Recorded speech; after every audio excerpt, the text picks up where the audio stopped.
నర్సరావుపేట పట్టణంలోని 32 వార్డు మసీద్ సెంటర్ ప్రాంతంలో నెలలుగా కొనసాగుతున్న శానిటేషన్ డ్రైనేజీ సమస్యలపై రాకీ మీడియా ప్రచురించిన కథనానికి మున్సిపల్ అధికారులు వెంటనే స్పందించారు.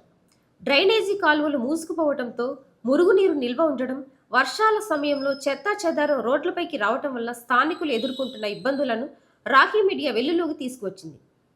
ఈ విషయాన్ని గమనించిన నర్సరావుపేట మున్సిపల్ కమిషనర్ రమ్యకీర్తన కేవలం 12 గంటల వ్యవధిలోనే స్పందించి స్వయంగా మసీద్ సెంటర్ ప్రాంతానికి చేరుకొని అక్కడి పరిస్థితులను పరిశీలించి పారిశుద్ధ్య సిబ్బందితో కలిసి డ్రైనేజీ కాలువలు శుభ్రపరిచే పనులను దగ్గరుండి పర్యవేక్షించారు.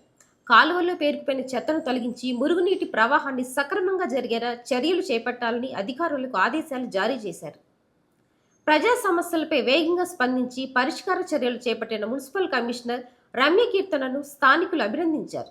అలాగే ప్రజా సమస్యలను అధికారుల దృష్టికి తీసుకువెళ్లిన రాకీ మీడియాని పలువురు ప్రశంసించారు. నా పేరు అనుమోల్ వెంకట శ్రీనివాసరావు. బరంపేట బైపాస్ రోడ్లో మసీదు పక్కన 32వ వార్డులో మురికి నీరు నిలవటం, చెత్తా చెదారం అంతా రోడ్డు మీద ఉండటం, రాకీ మీడియా ద్వారా ప్రసారమైన 12 గంటల లోపు కమిషనర్ గారు స్వయంగా వచ్చి అన్నీ శుభ్రం చేయించినారు. కమిషనర్ గారికి మరీ ధన్యవాదాలు తెలుపుతున్నాము.